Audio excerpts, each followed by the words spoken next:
Good morning to you.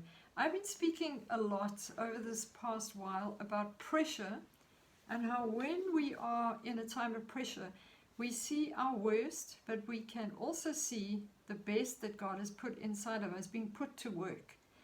If you don't know what I'm talking about, you can find the online sessions, the E-Tuesday and E-Thursday. The first one was the power of pressure. And the other one, the second one, was the true knowledge of Him. Because in a time of pressure, we find out who God really is. If we give Him the opportunity, we're either going to turn to God, come out in His strength, finding out who He is. He's the supernatural God who nothing is impossible for Him. And He expects us to have an expectation in Him that He can do over and above. He's a God of exceeding abundance. And so that's the kind of faith we have. So in a time of pressure, which is opposition to the purposes or the promise of God, for you, that's what opposition is. That's what pressure is. And so listen to those two messages to get an idea of where I'm talking about, what I'm talking about, and where I'm going. But this morning, I want to speak to you and say to you, your pressure could be your place of encounter with Jesus, the answer. Jesus said, I'm the way, the truth, and the life. And we need to know what the truth is in a time of pressure, because some people don't know the truth. They don't know God. They don't know the scriptures. So whenever there's pressure, they believe it's God sending that pressure their way so they can learn to be strong or learn to have faith in Him. That's not what pressure is. Pressure is opposition to the promise of God, or opposition coming against the purpose of God in your life. Pressure is there from the enemy trying to get you to give up when God has said, let us run the race with endurance. He's given us everything we need. He said, be strong in the Lord and the power of His might, not your own strength, not your own abilities, not your own good looks, not your own intelligence, but to have an expectation, to recognize that He is good, that He's given you a promise that He intends to happen. So your time of pressure could be a time where you see Him come through for you and you get to know Him a bit better. So there's a woman in the book of John, chapter 4, and we call her the woman at the well, because she's a Samaritan woman who has a discussion with Jesus at the well. And we'll look at John chapter 4. And I want to say that the pressure that you're going under, that you are under, that you're feeling at the moment, the pressure you're going through, what I really wanted to say, God always uses every opportunity that we go through to bring out the best that He sees in our lives. If we work with Him, if we cooperate with Him, if we stop blaming Him for how we feel and what we think He has done, when actually He has done nothing, but He's given us the authority to resist and to overcome the tribulation or the pressurized circumstances that we are in. And so He's bringing out what He has put in our lives. There's an opportunity for those things. There's a seed of greatness in your life put there by God Himself. A seed of greatness, potential in your life that He sees, and purpose on your life that He sees. And in a time of pressure, all of these things come to the fore. So we see our worst. We see how people behave under pressure. Just look at the world today. Keeping everything, looking after themselves, not thinking about anybody else. I've got to get in this line in the traffic before anybody else. So people are out there disobeying the laws just so that they can survive. But in the kingdom, we're not here just to survive and be better than other people. We're here to represent the King and the kingdom. So in a time of pressure or opposition against your purpose or your promise, what God has put inside of us comes out. Endurance, perseverance, hope, expectation. All of these things come out. Character in a time of pressure. Because there's a seed of greatness that God has put in your life. You are made in His image to represent Him, to see what He sees, to hear what He hears, to say what He says, to have authority over the enemy. And anything that brings you fear and anxiety is not coming from God to teach you a lesson. It's coming from the enemy to stop you believing what God said to you. So, here we find in John chapter 4, the woman at the well, I'm not going to read the whole lot, but Jesus says to her in verse 7 of John 4, "Give me a drink." For his disciples had gone away into the city to buy food. So then she says to him, "How is it that you, being a Jew, ask a drink from me? I'm a Samaritan woman." For Jews have no dealings with Samaritans. And Jesus said to her, "If you knew the gift of God and who it is who says to you, 'Give me a drink,' you would have asked him and he would have given you living water." So he has this whole conversation with her. And then at the very end of it, he says to her, "Go and call your husband and come here."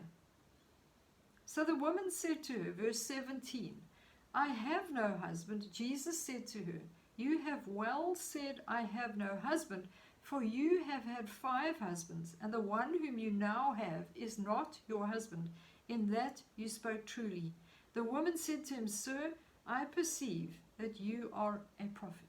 And she goes back and she tells her people,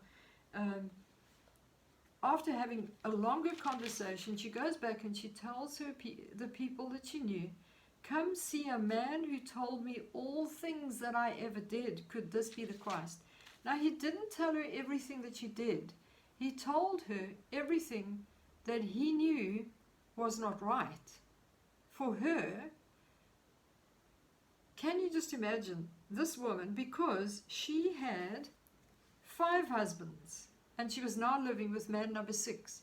So this was not a short period of time that this woman had been in this condition.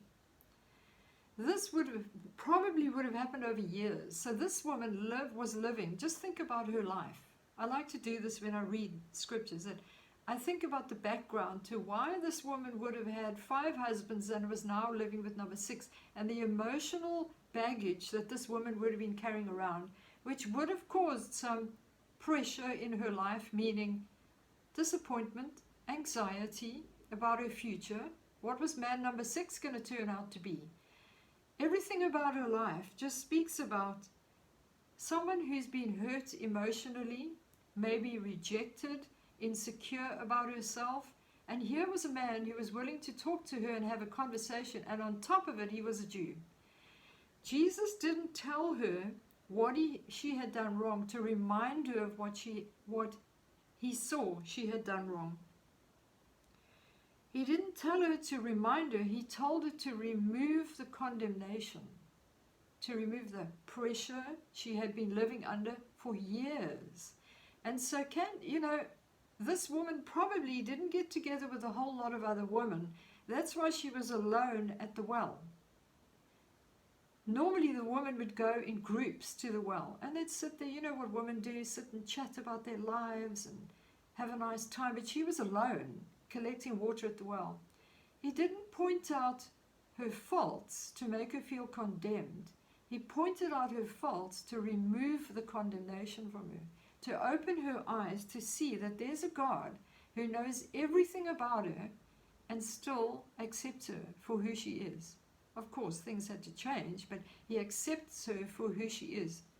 A lot of people feel this pressure because they look at their lives and it doesn't match up with the abundant life that Jesus said that we are meant to be living. They look at their mistakes they've made. They look at their sins of the past that they're still living in condemnation over, and they cannot see any hope for them. And I want to say to you, in a time of pressure, in a time where sin, condemnation, disappointment, offense, rejection, all of these things cause unwanted pressure in our lives, and we don't deal with it because we think those things can never change. But this happened to this woman. Speaking to Jesus, he came not to remind her, to make her feel condemned. He came to bring it out into the light so that she could see somebody knows about this. And it's okay, because things can change. He was removing every bit of condemnation from her. Even though I know that you've been married 5 times, the guy you're living with is number 6 and you're not married to him, I'm willing to talk to you and say to you, if you knew who I was, I would give you water that you would never thirst again. I would be the answer to your emotional needs that you've been living with for many, many years. And here I am today, the living water, having a conversation with her, the water of life. And so this woman could have been offended that everything about her past had been pointed out. She could have been offended. This is what happens when we don't admit our weaknesses or confess our faults or our sins. When we don't admit our weaknesses, we can't receive the grace that God gives us to be strong in the Lord and the power of His might, because we're living in this place where we're condemned.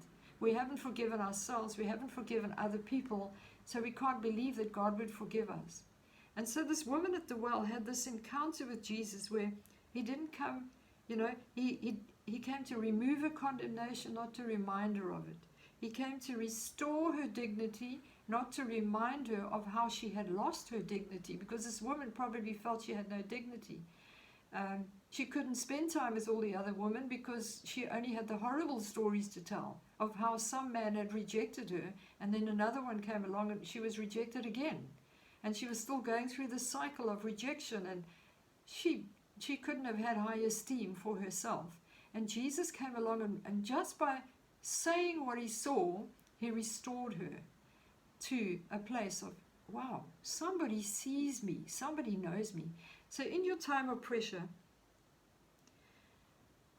please give yourself time to go to God and say, God, there's this pressure that's come on my life because I haven't admitted my need for You. I haven't. I've just been going through the motions. I've been trying to survive through life, and I haven't admitted that I need You, God. And this condemnation that's been hanging around me because of something I did in the past, or something, maybe you have to forgive someone. Maybe you have to go to God and say, God, I'm weak. I need Your strength. Paul said, I rejoice in tribulations because I know when I'm weak, then I'm strong. He was saying he's strong in God because he admitted his weakness. So maybe the pressure for you today, you need to see that God wants to restore you, not to remind you of your faults to make you feel condemned. He wants to restore you to a place of wholeness and freedom and dignity in Him. And He wants to be that living water that comes and fills you up, refreshes you, and flows out of you, so you can be living the water of life to people out there. So be encouraged with that today. Don't let the pressure overwhelm you. Don't let the disappointments, the hurts, the insecurities, the condemnation overwhelm you. Turn to God and let Him fill you afresh today. Let that be your encouragement today.